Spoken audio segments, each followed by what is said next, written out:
Speedruns are cool. Playing games has always been something I love to do, but one night while on Twitch, I noticed a certain channel hosting an event which changed everything. AGDQ, also known as Awesome Games Done Quick, they bring a bunch of speedruns together to host a bunch of games while people donate and support a good cause for preventing cancer. Ever since that day, I always came back every year just to see what was going on and watch the entire event. So what does this have to do with me? Well, on my bucket list, I've always wanted to do a speedrun, but I wanted to go above and beyond, so I wanted to place as a speedrunner. But which game to choose and what category? Quick rundown is that speedruns have different categories from wacky to precision. Any percents, glitch, glitchless, certain objectives, even randomized races. How was I to choose what would be the game I wanted to do? Then it hit me. People who run are generally passionate of the games they play. So I need to pick a game that I love and that qualifies for a speedrun. So the choice was simple. Fallout New Vegas. I love Fallout New Vegas and how wacky it can be. The game typically takes about 40-ish hours if you have fun with it, but you can actually beat it relatively fast. So I booted up Fallout New Vegas and jumped right in. Being an amateur at speedrunning meant I didn't know the best shortcuts, but I made it work with what I knew of the game. I beelined straight to New Vegas through a horde of deathclaws, and after a few key quick saves and healing like no other, I managed to get my way through. Sadly, I made a mistake and killed the raiders before they could kill the NCR trooper for this uniform. So, I got to Camp McCarran, and I had to find a new way to get the outfit. I then made my way onto the train and boom, in New Vegas. After having a conversation with House, I made my way to Benny to return a favor. And after finding Yes Man and doubling back to House, I also returned a favor. Then after that, I scrambled around, got Yes Man back into the Lucky Stripes, and got started on the most annoying mission ever. I first went to go see the Muertas, the White Gloves, and the Khans since they were the close in proximity. But then I traveled all the way to go see the Brotherhood next. I made one final stop at the Gunrunners, which ended up being a huge issue later on. I then made my way over to Nellis and made contact before reporting back to Yes Man and starting the final task before the dam. I reported once again back to Yes Man and then went straight to the power station through another infested horde of deathclaws. All steps were done and it was finally time to go to the dam.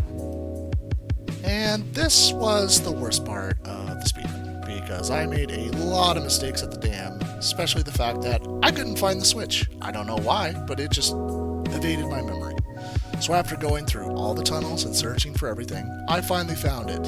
The issue was, though, that since I didn't buy enough healing at the Gunrunners or anywhere else, I was starting to get very low on health. But luckily, I leveled up and got a perk specifically to help me for the rest of the mission.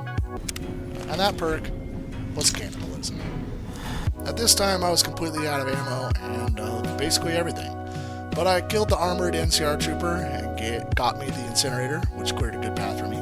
Devouring more Legion, I went up and talked to the legate and told him to leave.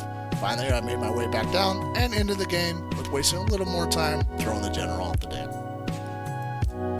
And that's time, 1 hour 46 minutes, which I thought was good since I knew about 10 of those minutes was my own errors.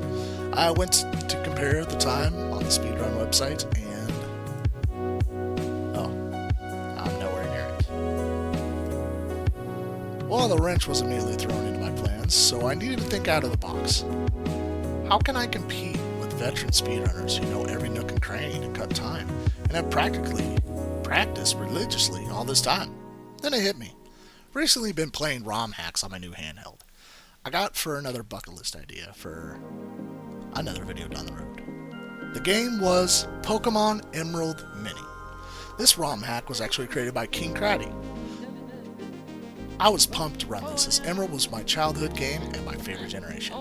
What he did was took the original Pokemon Emerald and shrunk it down to a playing style in a simplified format. So now you can play Emerald in a bite size. I thought it was a great idea to do so, and I began practicing on my handheld emulator.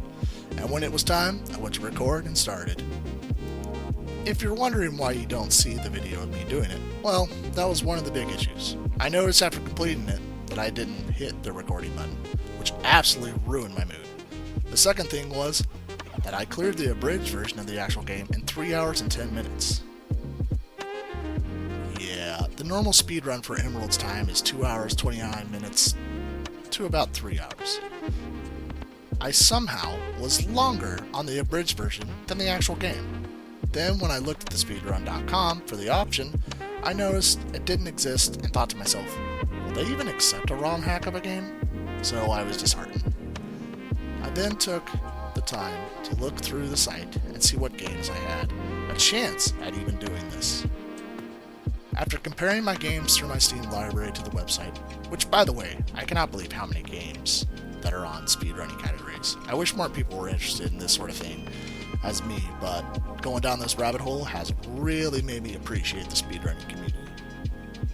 I finally stumbled upon something I knew I had a great chance at. Yep, Teamfight Tactics. It's an auto chess battler for League of Legends that got really popular a couple years ago. People still play the hell out of it, and I dabble with it every now and then. They actually have a category for it and multiple options. So I read through them all and decided to try and do 3 of them, since TFT was so much easier to try and do runs compared to a game that takes typically 2+ hours to run each run. I booted it up and focused on 3 objectives: getting the 3-star gold champ, getting 50 gold, and getting first place. I had to try for at least one of these. What I didn't notice was that I actually got all 3 of these in a reasonable time. The main one I went for was the 3-star champ. I rushed through and spammed the board until I found a magic pair that would be perfect. It was to my surprise, it was my original champ Morgana, who I used to main. I ended up getting her and having a finishing time of 8 minutes and 49 seconds. I then somehow got 50 gold, even after spamming through to upgrade my 3-star units. I ended up getting 17 minutes and 1 second for that timer. After that, it was a pretty hard battle to the end. It came down to the tooth and nail, but somehow I ended up first and ending at 36 minutes and 19 seconds. The other 2 objectives weren't the best times, but I thought it'd be cool that I completed all 3 in the same video. If you want to see the full speedrun of that, then check it out on my other channel, Yellow Ryko, where I play video games. With the video uploaded on my channel, it was time to send it off to speedrun.com for the final results. After moderator checked my video and gave me the thumbs up, well, it wasn't first, but I will say this. I completed my first bucket list, and I had a lot of fun doing so. Bucket list item completed. I will definitely be coming back to do more speedruns, and maybe adding some new to my bucket list after doing this. Thanks for joining me on this journey, everyone. Please like and subscribe, and join me on the next bucket list I choose. Got any recommendations of stuff I should do? My bucket list can always grow. I'll see you next on the list.